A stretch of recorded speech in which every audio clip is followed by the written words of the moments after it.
Il a beau être à la retraite, il apparaît dans une forme resplendissante. Ça étonne personne, surtout pas moi.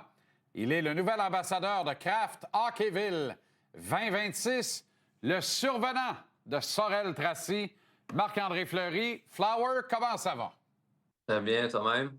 Très bien. Marc-André, c'est important pour toi de supporter cette démarche de Kraft Hockeyville qui est dans nos us et coutumes depuis plusieurs années maintenant et qui rassemble les communautés de toutes les régions du pays.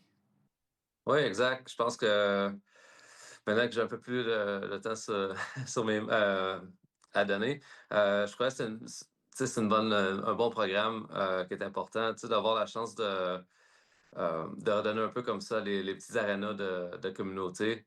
Parce que les jeunes, puis l'avenir des jeunes, va être sécurisé en ayant des bonnes arénas, des bonnes infrastructures euh, pour continuer à jouer la game qu'ils aiment beaucoup.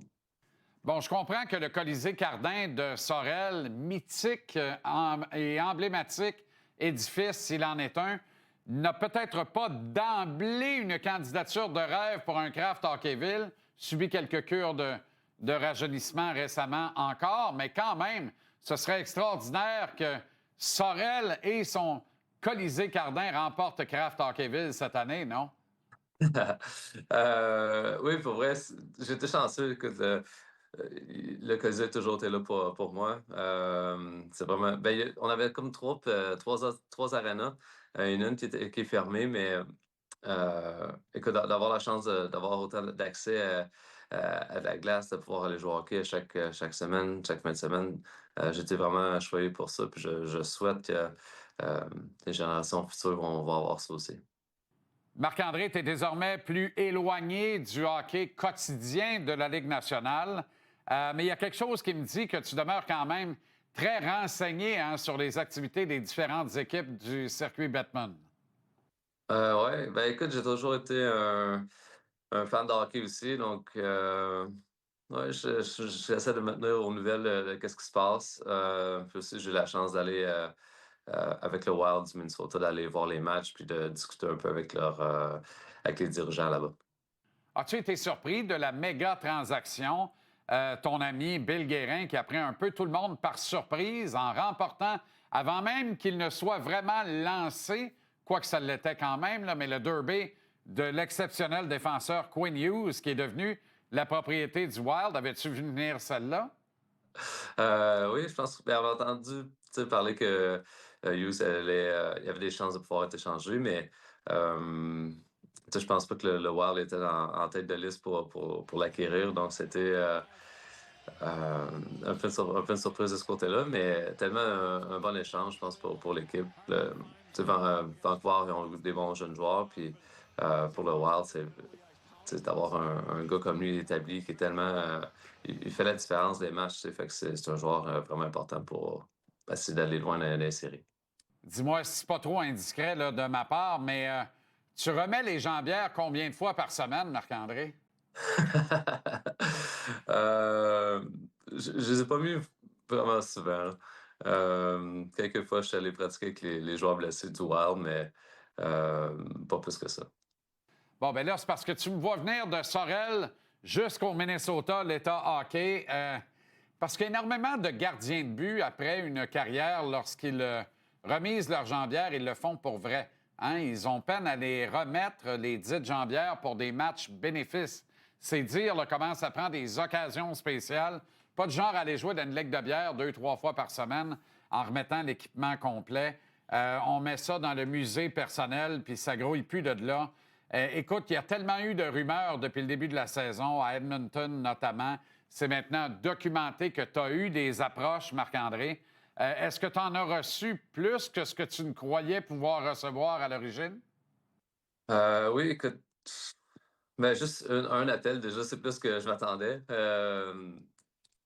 Tu sais, c'est pas facile de toujours dire non. Écoute, tu sais, comme j'ai déjà dit, tu sais, j'ai vraiment été choyé de la carrière que j'ai eue. J'adore jouer au hockey, j'adore la game. Euh, mais tu sais, j'ai aussi pris ma retraite pour des raisons, un peu pour différentes raisons. Écoute, je pense que en bout de ligne, c'est un peu ça qui fait que je reste chez nous, je regarde les games à la télé. Est-ce que le Canadien t'a appelé, toi, directement ou ton agent Alan Walsh?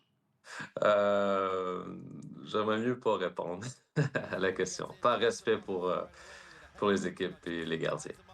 Bien, j'ai un peu ma réponse, mais quand même, je vais la relancer puis différemment. Euh, Est-ce qu'il y a un appel en particulier parmi tous ceux que tu as reçus où tu es venu proche de dire wow, là, ça me tente, OK, j'y vais? Oui, pour vrai, j'ai jonglé un peu avec l'idée. Comme j'ai dit, tu sais, ben, ça me manque. Je mentirais de dire que tout est beau et facile à la retraite. Tu sais, le feeling de jouer au hockey, de faire partie d'un groupe, d'avoir un but commun, d'essayer de gagner des matchs, le feeling de gagner des matchs.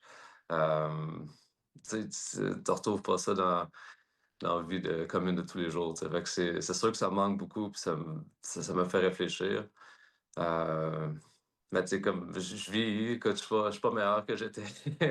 La game est rapide. Tu sais, je suis moins vite que j'étais aussi. J'ai une hanche qui me fatigue.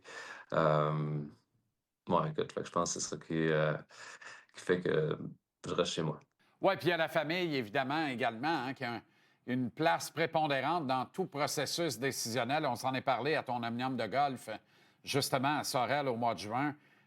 C'est une décision qui doit se prendre dans une harmonie familiale parce que ces gens-là ont tellement été là pour toi, là, tu sais, c'est important de redonner. Là.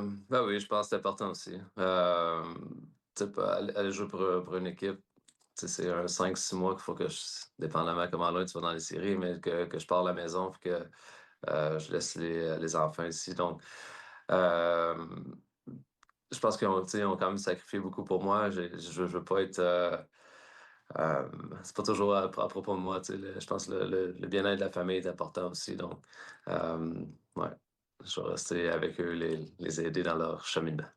On est à un mois ou à peu près des Jeux olympiques d'hiver à Milan-Cortina, d'Ampezzo, en Italie, Marc-André. Il y a 16 ans, tu y étais à Vancouver, ici, à l'autre bout du spectre canadien.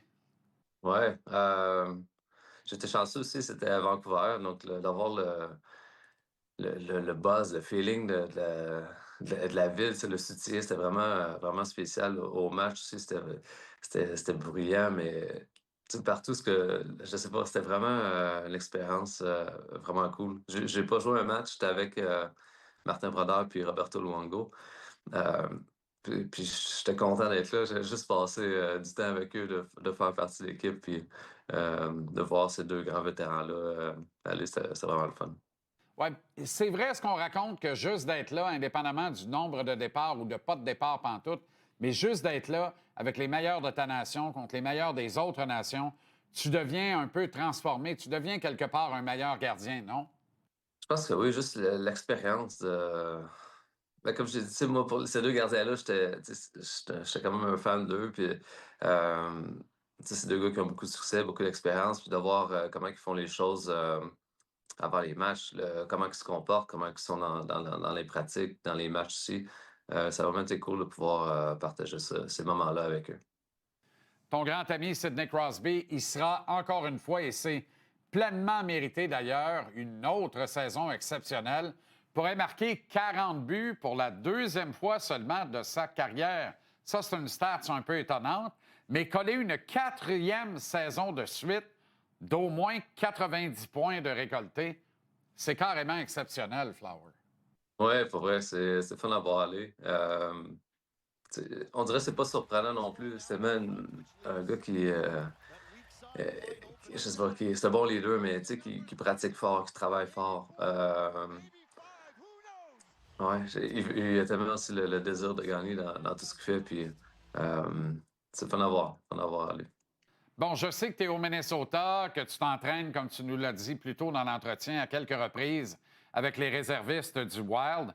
Si tu avais des chips à mettre sur le représentant de l'Ouest en finale de la Coupe Stanley, tu les mettrais sur qui? Parce que, évidemment, l'Avalanche est partie en trombe là, et en furie, très, très loin devant. Mais le Wild est là dans le portrait avec les Stars de Dallas. On dirait que le Minnesota veut jouer sa chance cette année. Ouais, ouais. On dirait comparativement à l'Est on dirait que tout le monde a une chance encore de rentrer dans les séries. C'est tellement serré de ce côté-là. Mais c'est sûr que Colorado, là, c'est vraiment une belle équipe de hockey. Ils sont pas faciles, mais c'est sûr, je suis peut-être un peu. Je pense que le Wild aussi, il va être dangereux. Je pense qu'ils ont des atouts à l'attaque. Les gardiens vont bien, ils ont 6 bons défenseurs aussi. Donc, ça va être le fun de suivre l'équipe. As-tu remarqué que volontairement, je n'ai pas nommé là, dans ma question précédente les Oilers ou encore les Golden Knights? Par contre, je l'aurais fait d'emblée si tu avais dit oui à l'une ou l'autre de ces deux équipes qui t'ont approché plus tôt cette année. Merci bien. Bravo pour ton implication avec Kraft Hockeyville, Marc-André. C'est bon de te réentendre à chaque fois et les gens apprécient que tu prennes le temps de nous jaser et d'avoir de tes nouvelles. Bon succès, bonne continuation, puis à très bientôt. Ben, merci. Bonne journée, toi aussi.